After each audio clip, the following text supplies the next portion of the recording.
Hi everyone, I'm Courtney Picou. Welcome to the Reconnection Blueprint Show, where we share practical strategies and tools to help support letting go of limitations and beliefs, hear God's voice for your life, and embrace empowered living for your family, your cities, and your nations. And today, I'm excited that we have on our interview today, Miss Ursula, is it Pottinga? It's Pottinga. Pottinga. Okay, I wasn't sure exactly where to put it at. Husband is Dutch. Husband is Dutch, so it's a different Ah, pronunciation. all right. It was a 50-50 shot. I have that you are the CEO of Profound Growth and the co-founder of Be Above Leadership. And the other co-founder would be Ann Betts, correct? Yes, that is correct. And you know my lovely partner and my good buddy, Anne. Oh, yes. I know her very well and personally. She's awesome. Like, I'm so glad that, the two of you guys are working together. I'm so glad that I got to have both of y'all on the show. Like, this is just, it's really an honor and a privilege.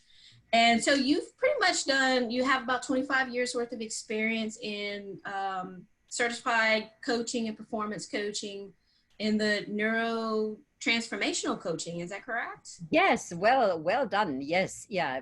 I've been a coach for 20 years and have done professional and personal development for probably more than 30 years. I originally have a hotel background, so used to do a lot of training and professional development in that area, and then became a coach 20 years ago, and then 19 years ago formed my partnership with Anne, and we created Be Above Leadership and the neuroscience of transformational coaching.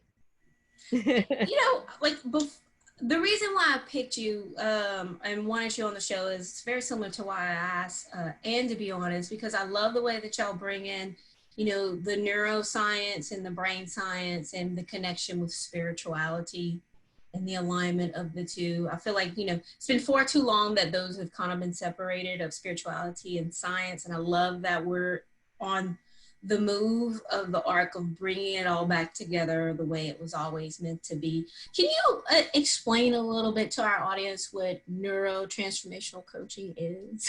Yes, I can.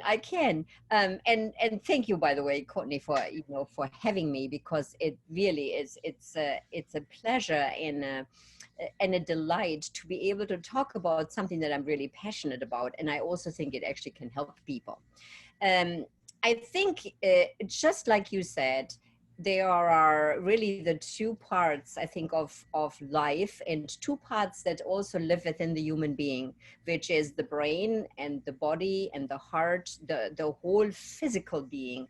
But then there is also life beyond our brain and beyond our physical, being. That is really this part of, that connection to spirit. Whatever the definition of spirit might be. And in my work, and I know Anne is very much like that too, we really want to honor the various backgrounds of what people call spirituality. And I really think it's important to understand how your brain works. So the user's manual to the brain, but also knowing that if we were just stuck there, there would be a limitation to who we can be as human beings. There is something else beyond our human understanding, and to connect to that is part of the transformational process. So basically, I help my clients understand how their brain works so they have greater access to transformation, consciousness, and ultimately greater access to spirit. So that's in a nutshell what neurotransformational coaching does.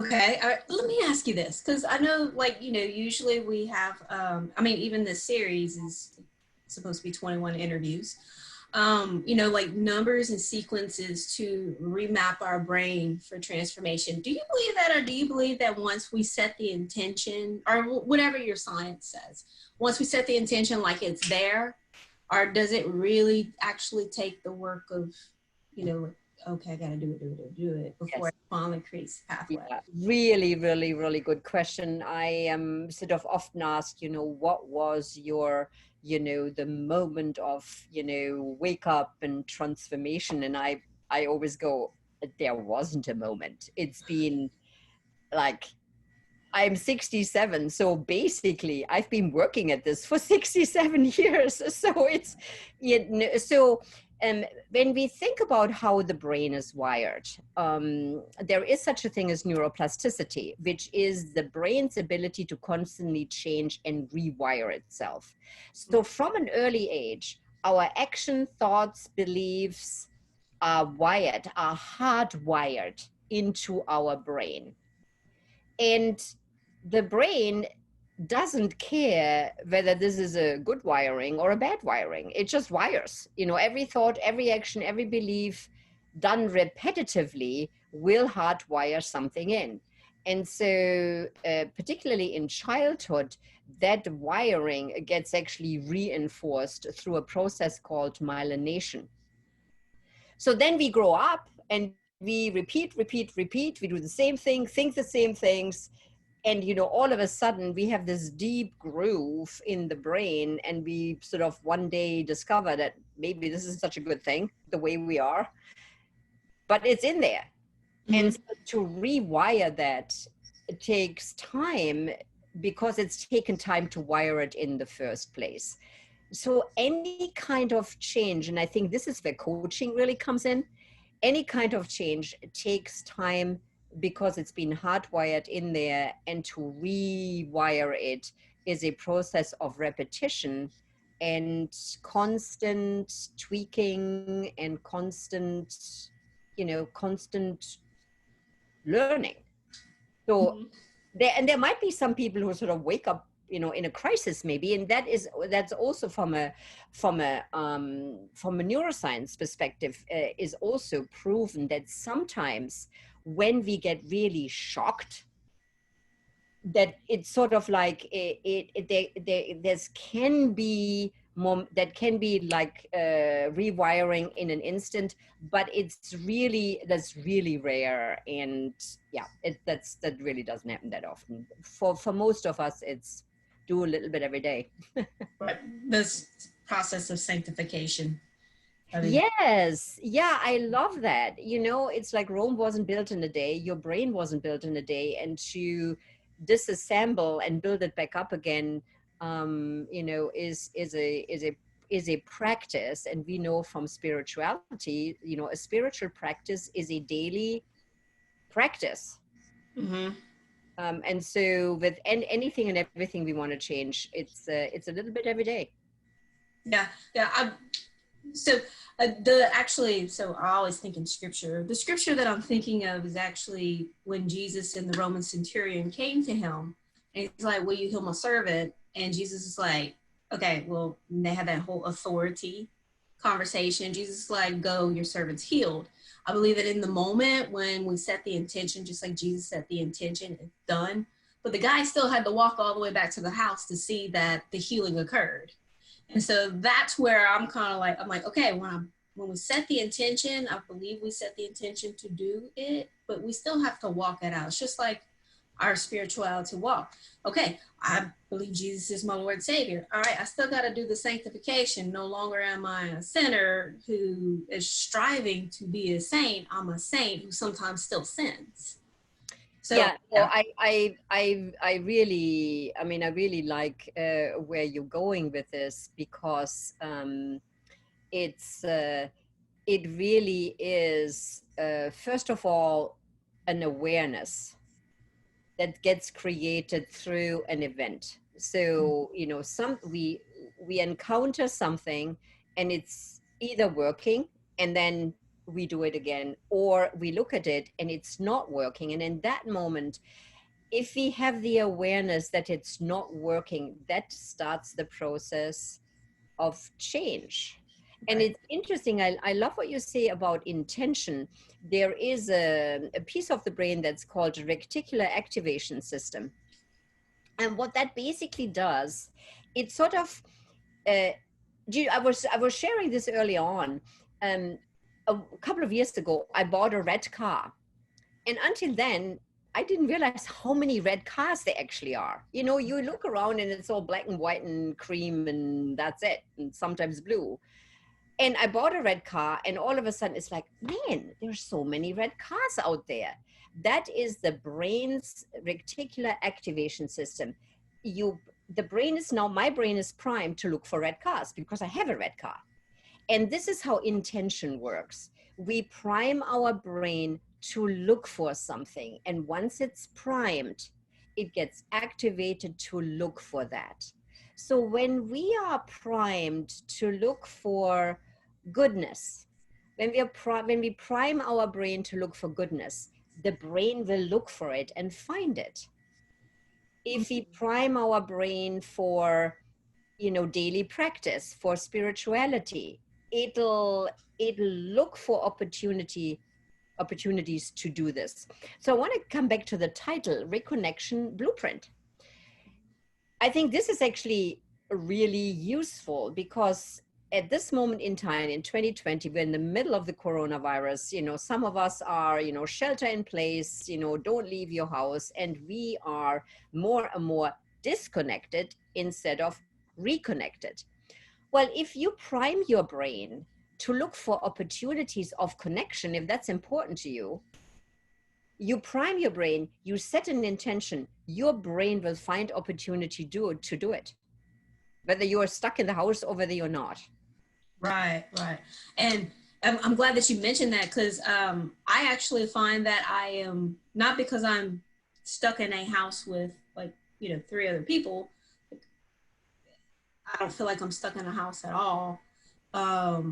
You know, I really get to practice. I feel like this is just such a time for us to actually connect because we're so connected yet so disconnected because we have so many fields of connection. Yeah. And I feel like this is the time where we really get to reset and rest and be intentional and present in connection.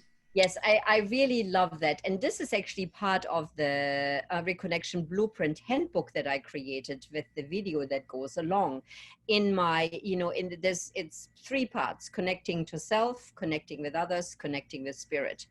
And in the connecting with self, I talk about the discovery of values. This is one of the very basic principles of what we do as coaches. We help our clients discover what's important to me, what is my value system, what is the roadmap, how do I align what I do on a daily basis with what I value.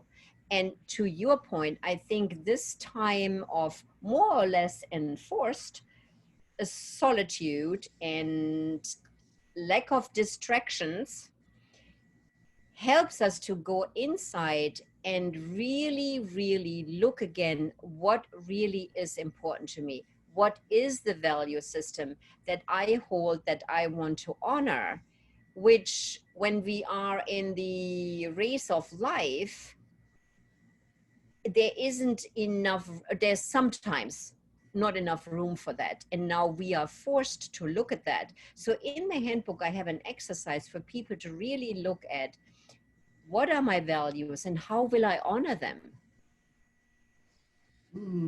That's a good question. That's a good deep thinking question. I don't even know, you know, as a coach, I don't even know if I've asked myself that question in a long time. What I have recognized is, you know, I've done international travel. I've been to Australia and I've been to Germany. I mean, I've been to several other places, but those 2 territories specifically, like I really realized how fish out of water I felt because, I mean, as an American, like we are so fast paced, and like Australia and Germany, like I feel like it was so laid back and chill. And it's like, have some coffee, eat some bread, go to the market, eat some more bread, have a beer. Have another cake. Yeah. And I'm like, man. Another cookie. Like, I so love what you're saying because this relates to values.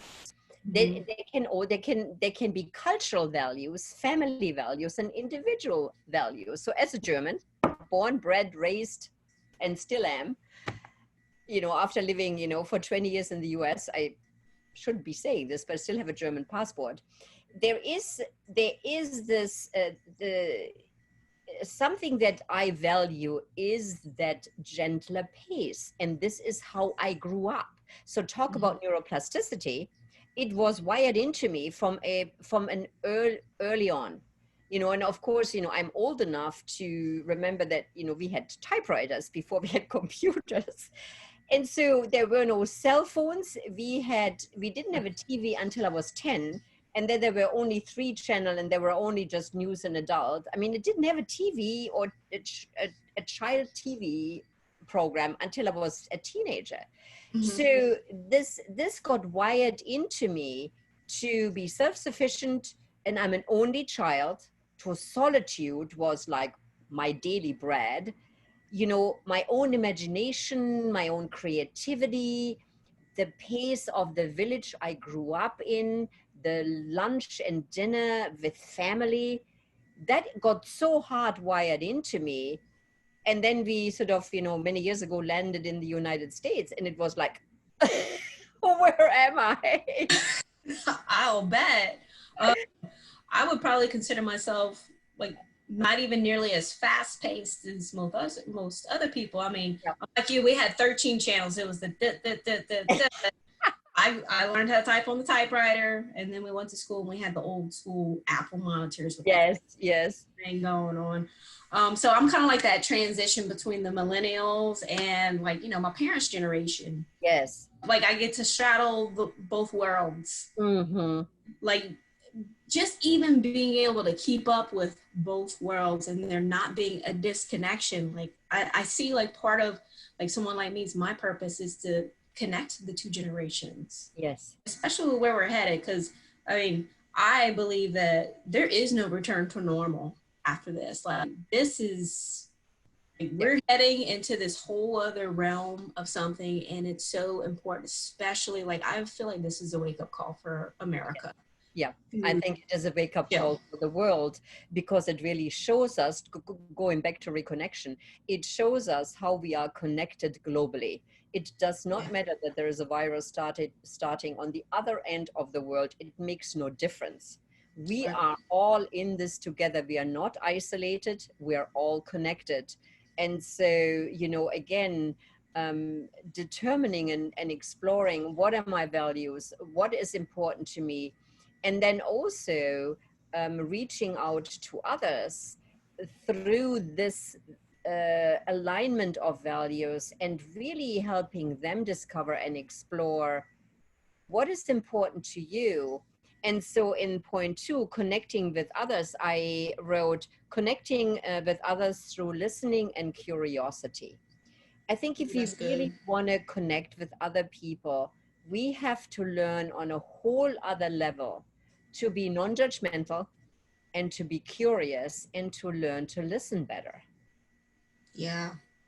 Uh, I've I just got back from California actually from some intense leadership training, and I just didn't realize how not present I was. Like I was so good at not being present and being on autopilot that you could be talking to me. Are you listening to me? I'm really not, but I can actually reiterate, regurgitate the last 2 things that you just said to make it sound like I was listening to you.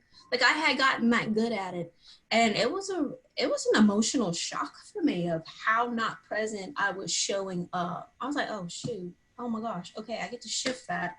And that's before all this stuff broke out. So staying curious and even recognizing how much in judgment I would be because I'm not even present, I'm not even paying attention. Yeah. And so now that I get to practice, set the intention and practice being so intentional of being present, like it's so much easier for me to stay in curiosity Yes, with and people. you're absolutely right, and I love how you're making the connection. These pieces are all connected. Just as you're saying, if we can suspend judgment, we are able to be better listeners, because we don't have this internal chatter going on about what this person should be, should say, whatever.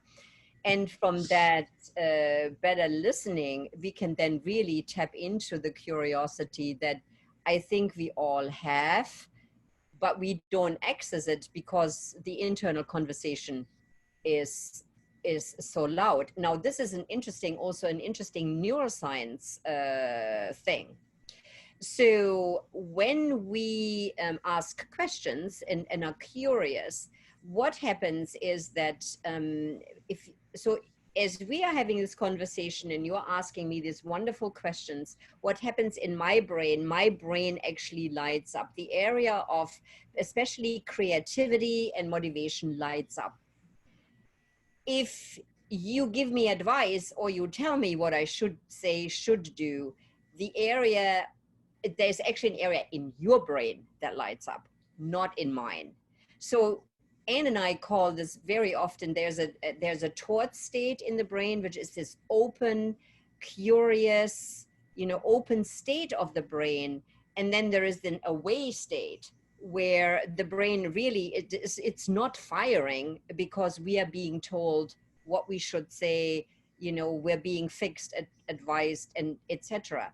And I think that is so common in our culture that really curious questions, it's really not part of our daily conversation, I find. Mm-hmm. Oh, you're spot on and very accurate. I would probably go so far as to say I think our country as a whole is probably like a fixer. Like we find solutions. Like that's so to be able to take a step back and since I've lived, me and my best friend moved in with her two little girls. Like I was already doing coaching and trying to stay curious, and trying to implement practicing, teaching them by questions, okay, how to think, not telling them what to think. Yes. And I feel like that's the path that we're on. I never would have known that living with little girls would really like level up my leadership of just don't fix everything, don't try and find a solution, just ask the questions. Yeah. From a the answer lies within. And I think that is such a, it's the foundation of coaching. Of course, we believe as coaches that the answer to any question lies within the person. And it is our job as coaches to elicit that answer through curiosity and powerful questions. And I also think that there is a whole new level of intimacy. When we are with one another, when we can truly be curious and ask powerful questions, there is a deepening of the conversation that can be so rich. I just think either people don't have the skills or they're scared.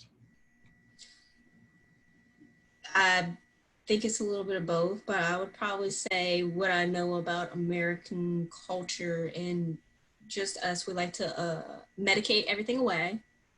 We don't like to deal with our emotions. Usually our excuse for, Brian Tracy calls it someday land of accomplishing something, is we don't have time. And, time actually is intimacy.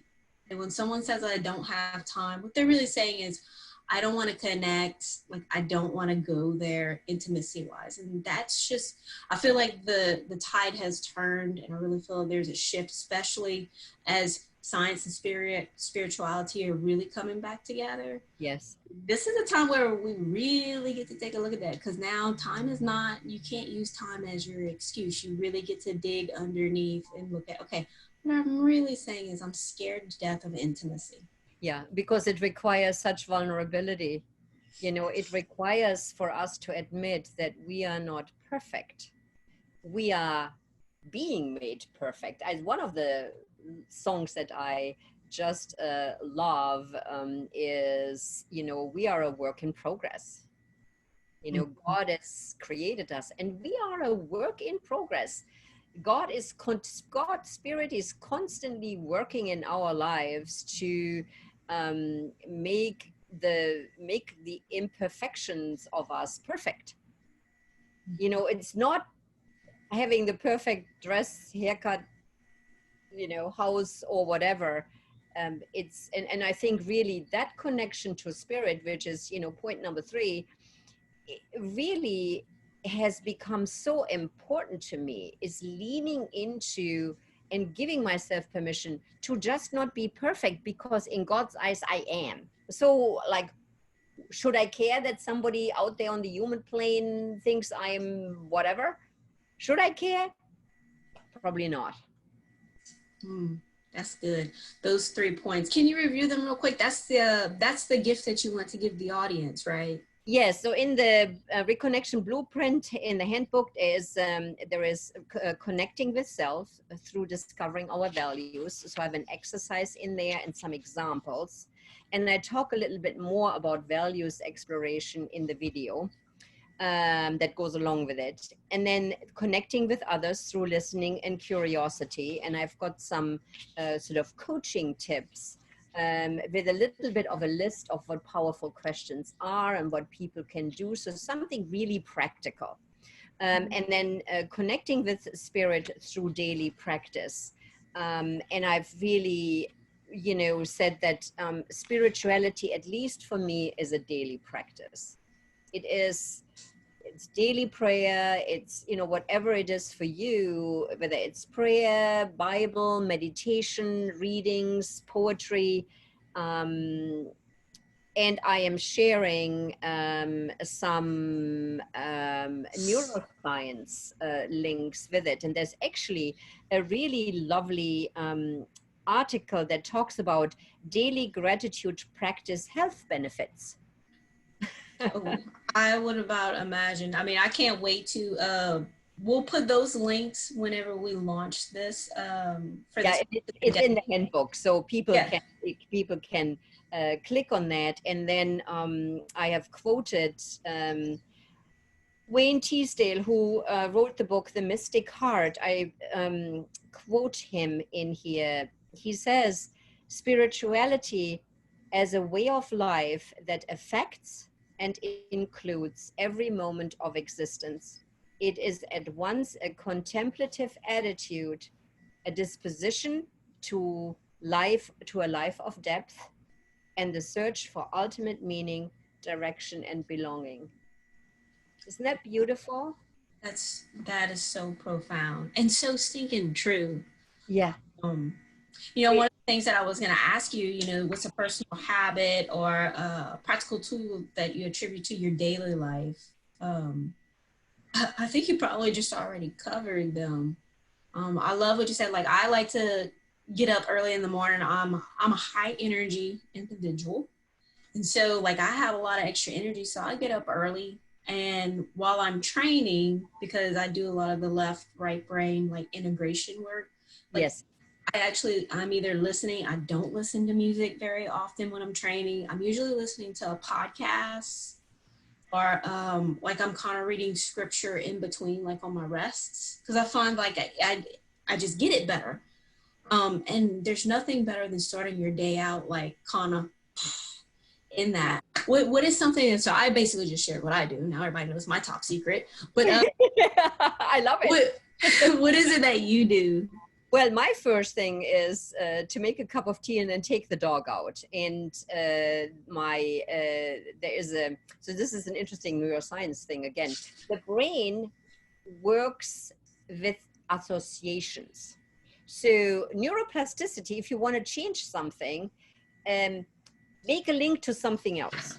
So my brain has developed an association between taking the leash, taking the dog out, with my conversation with God. So I don't pray, I just talk to God. And sometimes I hear that God's responding, and sometimes I'm too busy talking to God that I don't hear it. But for me, the leash, the dog, the outside, the walk starts my day with thanking, grateful for whatever I'm seeing, what I'm feeling, praising, and then going to this place of, help me be this today. So just one thing, which goes back to that, prime the brain, the reticular activation, is like I'm priming my brain in community with God, of saying, today I want to be this kind of a person, help me be that. And so Toby, the dog, and we have our thing. And then when I come back, I work out, and then usually get to work. So that's That's my daily practice. And there are so many other ways of grounding yourself. You know, you like to listen to podcasts. Many people love to journal. This is why I put the gratitude journaling health benefits in there, because I know lots of people either would like to do it or, you know, do it already. You know, many Mm-hmm. people meditate. I meditate as well, but not regularly. For me, the walk with Toby, that's my morning meditation. That Mm-hmm. that frames my day.